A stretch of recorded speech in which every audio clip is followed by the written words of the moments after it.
نصلی ونسلم علی سیدنا و مولانا محمد رسولہ النبی الامین المکین الحنین الکریم الرؤوف الرحیم اما بعد فاعوذ باللہ من الشیطان الرجیم بسم اللہ الرحمن الرحیم۔ واجب الاحترام ساتھی، اللہ تعالیٰ کا بے پناہ لطف و کرم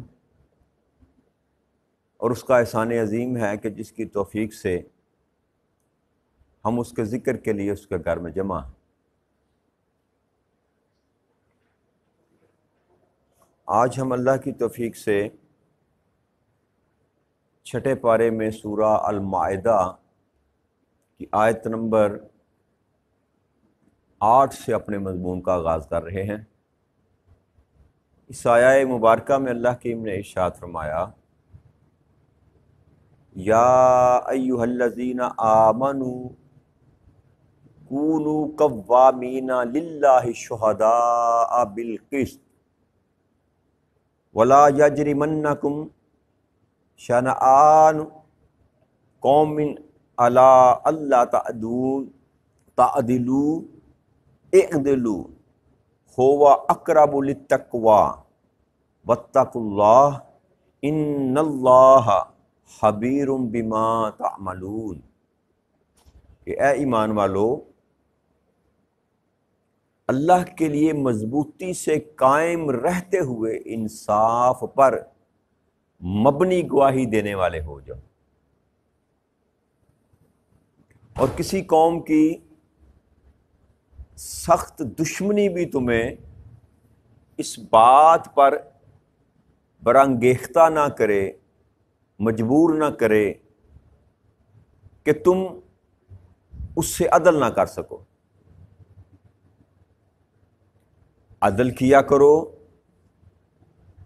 وہ پرہیزگاری سے نزدیک تر ہے، اور اللہ سے ڈرا کرو، بے شک اللہ تمہارے کاموں سے خوب آگاہ ہے۔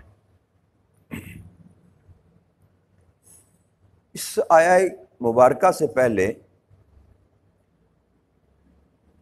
اللہ کریم نے نعمتوں کا ذکر کیا کہ میری نعمتوں کو یاد کیا کرو، اور تم پر نعمتیں میں نے اس لیے کی کہ تاکہ تم میرے شکر گزار بندے بن جاؤ، اور جب تم میری نعمتوں کو یاد کرو تو پھر میرا شکر ادا کیا کرو۔ نعمتوں کو یاد کرنے کا مقصد بھی یہ ہے۔ اس آیہ مبارکہ میں اللہ کریم نے 2 حکم دیے۔ ایک حکم یہ کہ مضبوطی کے ساتھ انصاف پر مبنی گواہی دینے والے بن جاؤ، خالی گواہی دینے والے نہیں، مضبوطی کے ساتھ انصاف پر مبنی گواہی دینے والے بن جاؤ۔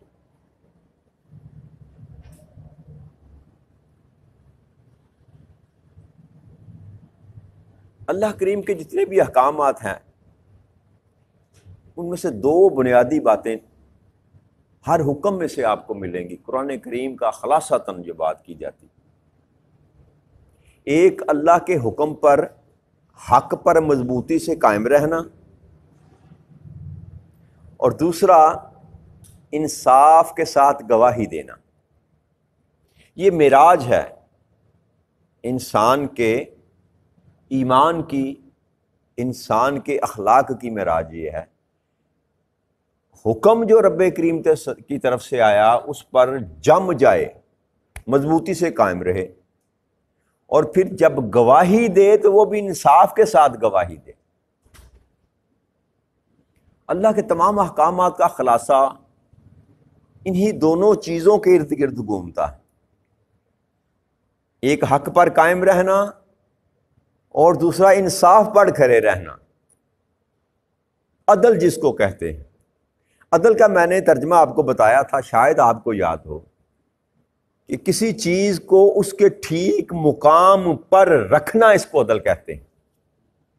عدل کا ایک معنی کہ کسی بھی چیز کو اس کے اصل مقام پر رکھنا عدل کہتے ہیں. اس کے مخالف ظلم ہے یا ناانصافی ہے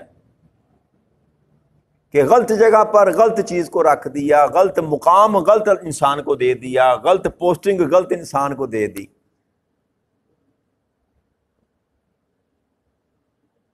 تو کسی بھی چیز کو اس کے اصل مقام پر رکھنا، اس کو عدل کہتے ہیں. تو اللہ کریم نے 2 احکامات دیے. گواہی دینے والے بنو، لیکن کس طرح؟ انصاف کے ساتھ گواہی دینے والے. اور پھر فرمایا قوامین، مضبوطی کے ساتھ کھڑے رہنے والے. یہ دنیا کی کوئی طاقت، دنیا کا کوئی روب، دنیا کا کوئی لالچ تمہیں گواہی میں انصاف برتنے پر یا نہ برتنے پر مجبور نہ کر سکے. ایسا قوامین، ایسے کھڑے ہو جاؤ کہ دنیا کی کوئی طاقت تمہیں ہلا نہ سکے. ایسے کھڑے ہو جاؤ.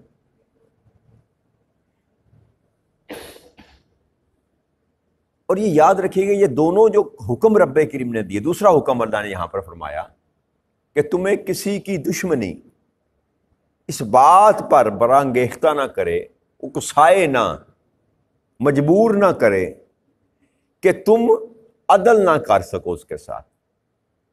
کسی کے ساتھ آپ کے ساتھ کوئی معاملہ ہے، کسی زندگی کے موڑ پر آپ کے ساتھ اس نے زیادتی کی، یا آپ کا اس کے ساتھ تعلق نہیں ہے، آپ کا شریکہ ہے، آپ کا برادری پر لڑائی ہے، قبیلے میں لڑائی ہے، خاندانوں کی لڑائی ہے، اور آپ منصف ٹھہر گئے یا شہادتی ٹھہر گئے. اللہ کریم ارشاد فرماتے ہیں کہ وہ جو تمہاری دشمنی ہے، وہ جو تمہارا اس کے ساتھ خراب تعلق ہے، وہ تمہاری جو خاندانی رنجش ہے یا یاتی رنجش ہے، تمہیں یہ مجبور نہ کرے تم اس بات کر کے تم عدل نہ کر سکو. جب عدل کا معاملہ آئے تو تمہاری ذات کی لڑائی، تمہارے قبیلے کی لڑائی، تمہارے خاندان کی لڑائی، یہ متاثر نہ کر سکے تمہارے عدل کو. عدل اس کو کہتے ہیں. وہاں پر ڈنڈی نہ مارے تو.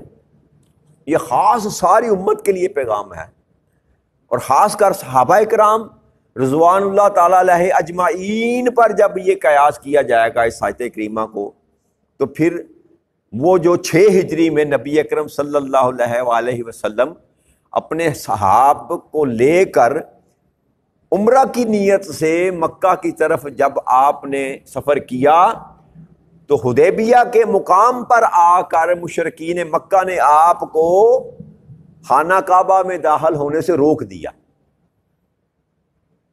تو یہ بھی حکم ہے کہ اب تم جب 8 ہجری میں تم نے مکہ کو فتح کر دیا، تو اے ایمان والو، ان کا برا برتاؤ جو تھا تمہارے ساتھ، جو انہوں نے دشمنی کی کہ تمہیں میرے گھر میں آ کر زیارت کرنے سے روکے رکھا، یہ ان کا عمل تمہیں اس بات پر مجبور نہ کرے کہ تم ان کے ساتھ ظلم کا معاملہ کرو. اور پھر آقا کریم صلی اللہ علیہ وسلم نے کر کے دکھایا کہ آپ جب شہر مکہ میں داخل ہوئے تو آپ نے یہ عام اعلان کیا کہ آج سب کے لیے یہاں پر امان ہے. جو اپنے ہتھیار چھوڑ دے، پھینک دے، اپنے گھروں میں بند ہو جائے، اپنے دروازے بند کر لے، یا ابو سفیان کی پناہ میں آ جائے، ان سب کو آج امان دی جاتی. کسی ایک فرد پر بھی مکہ فتح کرتے ہوئے ایک رائی کا دانہ برابر بھی ظلم روا نہیں رکھا. یہ وہ لوگ تھے جنہوں نے نبی اکرم صلی اللہ علیہ وسلم کو 3 سال شیب ابی طالب میں قید رکھا، حکا پانی بند کیا. یہ وہ لوگ تھے جو آپ جب عبادت کی غرض سے حرم کعبہ میں نماز پڑھتے تھے تو آپ پر استغفر اللہ نعوذ باللہ غلاظت پھینکا کرتے تھے. یہ وہ لوگ تھے جو آپ کو گلیوں میں چلتے ہوئے آپ پر زبان درازی کرتے تھے اور آپ کو تانے دیا کرتے، آپ کے غلاموں کو تنگ کیا کرتے تھے، سزائیں دیا کرتے تھے. اس کے باوجود یہ جو اللہ کریم نے حکم دیا کہ تمہیں کوئی ایسا کام بھی اس بات پر نہ اکسائے کہ تم عدل نہ کر سکو. تو ہماری زندگیاں جو ہیں ہم تو کسی کو معاف کرنے کے لیے تیار ہی نہیں ہیں. گواہی کا تو ہم نے مذاق بنا رکھا. اللہ کہتا ہے انصاف پر گواہی دو، تمہارا کچھ رہے یا نہ رہے. کس کے لیے اللہ نے فرمایا؟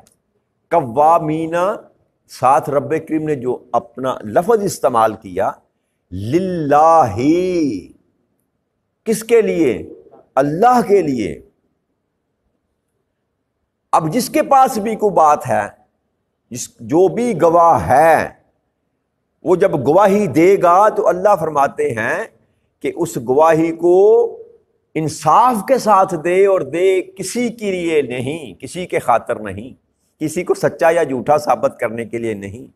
گواہی دینی ہے تو میری ذات کے لیے دے. کیوں؟ کہ اجر بھی اللہ کریم نے دینا ہے، اجر بھی اللہ کریم نے دینا ہے. تو یہ اللہ کریم نے فرمایا کہ یہ بغض میں، حسد میں، کسی کی نفاق میں، کسی کے ساتھ لڑائی میں، جھگڑے میں، جی آپ کسی کے ساتھ بے عدلی اگر کرتے ہیں تو یہ ساتھ رکھیے گا یہ آپ ظلم کر رہے.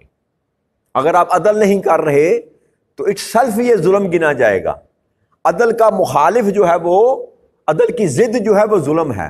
جب آپ عدل نہیں کر رہے تو اس کا مطلب ہے آپ کیا کر رہے ہیں؟ ظلم کر رہے ہیں. تو اللہ کریم کہتا ہے کہ میں ظالم کو پسند نہیں کرتا. تو پھر آپ اور ہم کس ایمان کے کس درجے میں ہیں؟ اگر ہم عادل نہیں تو پھر ہم ظلم کے زمرے میں چلے گئے. تو اللہ فرماتا ہے میں ظالم کو پسند نہیں کرتا، تو پھر ہمارا ایمان کہاں گیا؟ تو یہ جو دو حکم ہے نا، یاد رکھیے گا، یہ ایمان والوں کا اوڑھنا بچھونا ہے. معاملہ جیسا بھی ہو ہمیشہ انصاف کو اور عدل کو جو ہے نا وہ مرہون منت رکھا جائے. اب یہاں پر دو حقوق ہیں، ایک اللہ کا حقوق ہے، ایک اللہ کے بندوں کا حقوق ہے. اللہ کہتا ہے گواہی دو میرے لیے، یہ اللہ کا حق ہے، یہ اللہ کا حق ہے انسان کہ جب بھی گواہی دے عدل کے ساتھ گواہی دے. اور دوسرا حق مخلوق کا ہے کہ کسی کے ساتھ ظلم اور زیادتی نہ کی جائے. تو پورے قرآن کا فلسفہ، دین اسلام کا سلکہ، نبی اکرم صلی اللہ علیہ وسلم کی پوری تعلیمات کا فلسفہ، دین اسلام کا فلسفہ ہی یہ ہے کہ اللہ کے حقوق بھی پورے کیے جائیں اور اللہ کی مخلوق کے حقوق بھی پورے کیے جائیں. جیسے زندگی ہم بسر کر رہے ہیں، بین زندگی بسر کر رہے ہیں، ہم سے کوئی راضی نہیں، ہم سے تو ہمارے گھر والے راضی نہیں. جس گھر میں، جس چھت کے نیچے رہتے ہیں ہم وہاں پر نہ اپنے ماں باپ کو راضی رکھ سکتے ہیں، نہ اپنے بہن بھائیوں کو راضی رکھ سکتے ہیں، نہ اپنی اولاد کو راضی رکھ سکتے ہیں. کوئی ایک رشتہ ہمارا ایسا نہیں ہے جس چھت کے نیچے ہم رہتے ہیں کہ جس کو ہم راضی کر سکیں یا راضی رکھنے کی کوشش کریں. باقی معاشرے میں ہماری حالت کیا ہوگی؟ پھر بھی اگر ہم یہ گمان کریں کہ اللہ کی اس بات کو، اللہ کے اس حکم کو نہ مان کر بھی ہم اللہ کے مقربین میں اپنی جگہ بنا لیں گے تو یہ محض دھوکہ ہے، محض فریب ہے. اللہ کا حکم ایک ہے، اللہ کا پیغام ایک ہے. اللہ نے جو کہہ دیا سو کہہ دیا.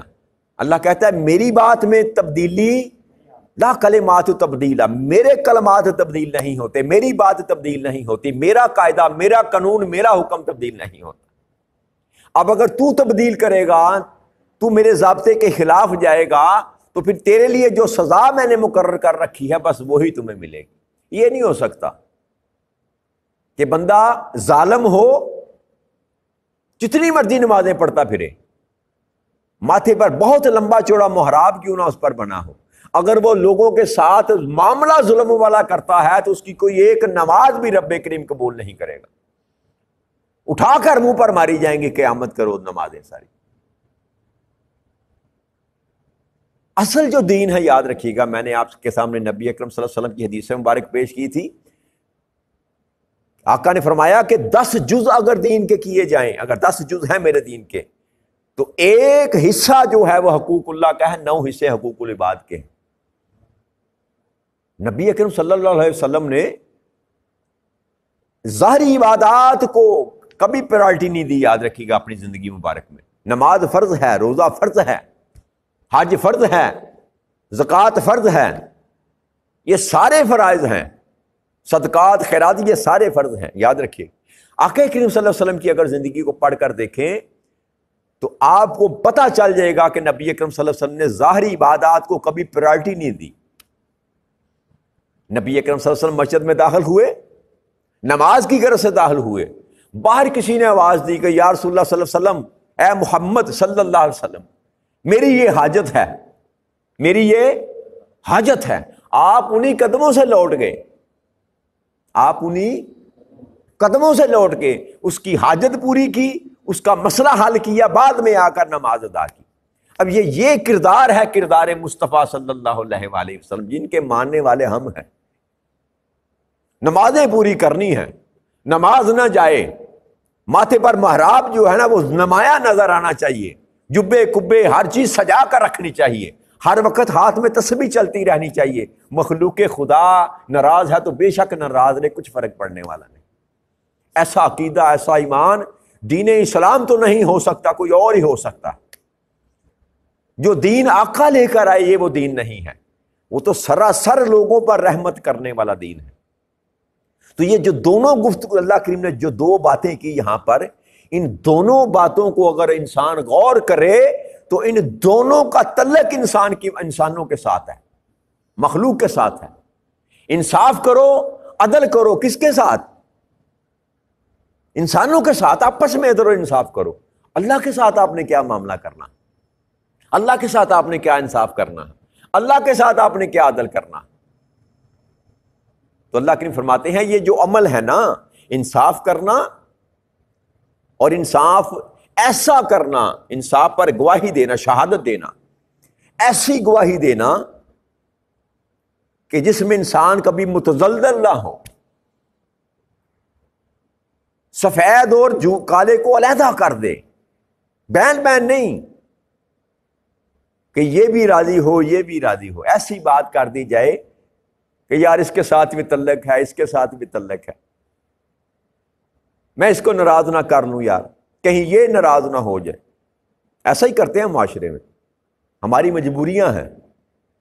چوئی صاحب ناراض نہ ہو جائیں، چیمہ صاحب ناراض نہ ہو جائیں، ممبر صاحب ناراض نہ ہو جائے، یار جی علاقے کا سرپنچ جو ہے وہ ناراض نہ ہو جائے، میرے ماما جی ناراض نہ ہو جائیں، میرے سسر صاحب ناراض. یہ ساری مجبوریاں ہیں جو میرے اور آپ کے وجود کے ساتھ لگی ہوئی. اللہ نہیں مانتا اس بات. اللہ کہتا نہ، یہ سارے رشتے تیرے مقدم ہوں گے، تیرے لیے مقدم ہوں گے، لیکن یاد رکھ جو رشتہ میرے ساتھ تیرا ہے وہ سب سے زیادہ مقدم ہے. یہ سارے رشتے ٹوٹ جانے والے ہیں، یہ سارے رشتے ختم ہو جانے والے ہیں.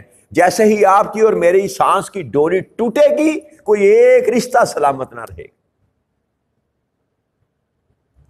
آپ ذرا غور تو کریں نا، جب انسان کی روح نکلتی ہے بدن سے تو کیا کہتے ہیں؟ اس مردے کو لے جائیں، اس کو نہلائیں، اس کو کفنائیں، جلدی جلدی دفنائیں اس کو، کہیں مردہ بو نہ چھوڑ دے. ایسے کلام کرتے ہیں. کبھی کسی نے کہا کہ فلاں کے ابے کو غسل دیں، فلاں کے بیٹے کو غسل دیں، جی میت کو ایسے کریں، میت کو ایسے لٹائیں، یہی کہتے ہیں. اس کا تو نام بھی جاتا ہے، کوئی نام لے کر پکارنا بھی گوارا نہیں کرتا. اگر میں مر جاؤں، مرنا تو میں نے ہے، تو کوئی یہ نہیں کہے گا طارق سلیمی کو اس طرح غسل دو، طارق سلیمی کو دائیں طرف لٹاؤ. کہیں گے نہیں، میت کا چہرہ قبلہ کی طرف کر دو. ایسا ہی کرتے ہیں نا. تو سب سے پہلے جو سب سے عزیز جو تمہیں تھا، تیری ہستی جو تیرا نام تھا، وہ بھی تم سے چھین لیا جائے گا، باقی کیا بچے گا؟ تو جن کی فکر تو کرتا ہے، جن کے لیے جھوٹی گواہیاں تو دیتا ہے، جن کے لیے انصاف تو بیچتا ہے، جن کے لیے عدل سے تو بھاگتا ہے، جن کی وجہ سے تو ظلم کرتا ہے، وہ تو تیری سانس کی ڈور ٹوٹتے ہی تم سے بے وفائی کر جائیں گے. اب اللہ کی تمہیں یہ پیغام کیوں دے رہا ہے؟ اللہ فرماتے ہیں هو اقرب للتقوی، یہ پرہیزگاری کے قریب تر ہے. یہ دونوں کام یہ تمہیں ان لوگوں میں شامل کریں گے جن کو اللہ کریم تقوی والا کہتا ہے، جن کو اللہ نے فرمایا تھا ہدی للمتقین، یہ قرآن سراسر ہدایت ہے مگر کن کے لیے؟ جو تقوی اختیار کرنے والے. تو تقوی کی بنیاد رب کریم نے جو رکھی، اللہ نے فرمایا یہ دو کام ہیں، یہ تقوی کے قریب تر ہے. اقرب، اقرب، قریب نہیں، اقرب، قریب تر ہیں، سب سے نزدیک ہیں تیرے تک. اگر تو تقوی والا بننا چاہتا ہے تو تو بغیر انصاف پر کھڑے ہوئے اور بغیر عدل کیے کبھی تو تقوی والا، چاہے تو 14 نمازیں روز کیوں نہ پڑھے، ہر رات تو اگر جا کر مسجد نبوی میں جا کر تقاف ہی کیوں نہ بیٹھ جائے، تیری ساری زندگی کی تہجدیں اگر حرم کعبہ میں کیوں نہ گزریں، اگر تو لوگوں کے ساتھ عدل و انصاف نہیں کرتا تو یاد رکھ تو کبھی تقوی والا نہیں بن سکتا. ہمارے معیار جدا ہیں، ہم نے خود ساختہ معیار گاڑ رکھے ہیں. ہم کہتے ہیں لمبی داڑھی والا، لمبے چولے والا، نورانی چہرے والا، ہاتھ میں جس کے بڑے منکے پکڑے ہوئے ہو، ہر وقت اللہ اللہ کرنے والا ہو، یہ متقی ہے نا. اللہ کے ہاں یہ قیاس نہیں ہے، اللہ کا یہ معیار نہیں ہے، یہ ظاہر ہے جو ہم دنیا کو دکھانے کے لیے کرتے ہیں. یہ سارے کا سارا ظاہر ہے. ہم سنتوں کے پیچھے بھاگتے ہیں، یہ بھی سنت ہے. داڑھی رکھنا سنت ہے جی، ٹوپی پہننا سنت ہے جی، جبہ پہننا سنت ہے جی ایسا ہی کرتے ہیں نا جی. آقا کریم صلی اللہ علیہ وسلم کو کالا لباس پسند تھا، نبی اکرم صلی اللہ علیہ وسلم سبز رنگ کا امامہ پہنتے تھے، نبی اکرم صلی اللہ علیہ وسلم کدو شریف بڑے خوشی سے کھاتے تھے، آپ گوشت ران کا کھاتے تھے. یہ سنتے ہیں نا ہم، یہ سارا کچھ ہم کریں گے، یہ سارا کچھ ہم کو پسند ہے. آقا کریم صلی اللہ علیہ وسلم کو میٹھا پسند تھا، آپ کھانے کے بعد حلوہ کھاتے تھے، حلوہ میٹھے کو کہتے ہیں نا. یہ سارا کچھ ہم کرتے ہیں. اس کے علاوہ بھی نبی اکرم صلی اللہ علیہ وسلم کچھ کرتے تھے کہ نہیں کرتے تھے؟ جی آپ کائنات میں سب سے پہلے اور آخری صادق اور امین آپ ہیں. آپ نے زندگی میں کبھی جھوٹ نہیں بولا، ہم نے زندگی میں کبھی سچی نہیں بولا. ان کے سوا کائنات میں کوئی امانت دار ہے ہی نہ تھا، اور ہم سے بڑا بے ایمان کوئی نہیں. وہ غریبوں کے ساتھ محبت کرتے تھے، ہم غریبوں کو دھتکارتے ہیں. ایسا ہی ہے کہ نہیں؟ آقا کے در پر کوئی سوالی آ جاتا تو آپ کبھی اس کو خالی ہاتھ نہیں لٹاتے تھے. تو ہمارے دل میں تو مرور پڑ جاتے ہیں، لے آ گئی آج پھر منگن پھر آ گئی. یہ ایسا ہی ہے کہ نہیں؟ میں غلط تو نہیں کہہ رہا. تو اگر ہم اپنے کردار کو دیکھیں، اپنے اعمال کو دیکھیں، زبان ہماری، نبی اکرم صلی اللہ علیہ وسلم کی زبان اقدس سے کبھی کوئی فوش کلام کائنات ارض و سما میں ایسا کوئی لمحہ ہی نہیں گزرا. منسوب کرنا بھی گناہ عظیم ہے. ہماری زبانوں سے ہر وقت گناہ نکلتا ہے، گالی نکلتی ہے. ہم تو سلام لینے سے پہلے بھی اپنے دوست کو پہلے گالی نکالتے ہیں، سلام بعد میں لیتے ہیں. اور سلام شاید لیتے بھی ہیں کہ نہیں لیتے. تو یہ جو طرز عمل ہے نا، یاد رکھیے گا، یہ ایمان والوں کا نہیں، یہ تقوی والوں کا نہیں. ہمیں اپنے بھائی میں اور کسی اور کے بھائی کے درمیان اگر کسی معاملے میں فیصلہ کرنا پڑ جائے تو ہم اپنے بھائی کی سائڈ دیں گے. وہاں نہ اللہ یاد رہے گا، نہ اللہ کا رسول یاد رہے گا، کچھ یاد نہیں رہے گا، بس اپنا بھائی یاد رہے گا. تو اللہ یہ بتا رہا ہے کہ اے بندے خیال کر. کیوں؟ ساتھ یہ فرما دیا واتقوا اللہ، مجھ سے ڈرا کر. یہ خوف نکال دے سینے میں سے کہ دنیا میں تیرا کچھ کو بگاڑ لے گا. جی ایم پی اے ناراض ہو جائے گا، ایم این اے ناراض، وقت کا حاکم تم سے ناراض ہو جائے گا. ہر ایک قسم کا خوف اپنے وجود میں سے نکال، بس مجھ سے ڈرا کر. کیوں مجھ سے ڈرا کر؟ اس لیے ان اللہ خبیر بما تعملون، بے شک اللہ ہر اس عمل کو جانتا ہے، اس کی خبر رکھتا ہے جو کچھ تو کرتا ہے. تو سارا مضمون رب کریم نے سمجھا دیا کہ عدل کر، انصاف کر. تقوی اگر حاصل کرنا چاہتا ہے تو اس میدان میں جو ہے نا کھڑا ہو. اور پھر کس کے لیے کرنا ہے؟ میری ذات کے لیے کرنا ہے، کسی کو راضی کرنے کے لیے نہیں. یہ دوہرا معیار جو ہم نے اپنا رکھا ہے نا، یاد رکھیے گا، یہ جہنم کی طرف ہمیں لے کر جا رہا. کوئی کچھ نہیں بگاڑ سکتا. انسان کی سب سے قیمتی چیز کیا ہے جو انسان کے پاس ہے؟ کیا ہے؟ زندگی ہے نا جی. انسان کو خوف کیا ہوتا ہے؟ مجھے کوئی مار نہ دے، سچ بیان کروں گا تو مجھے کوئی مار نہ دے، تو کیا میں نے مرنا نہیں؟ ایک لمحہ نہ آگے ہو سکتا ہے نہ پیچھے ہو سکتا، ایسا ہی ہے کہ نہیں؟ ایمان ہے کہ نہیں ہے؟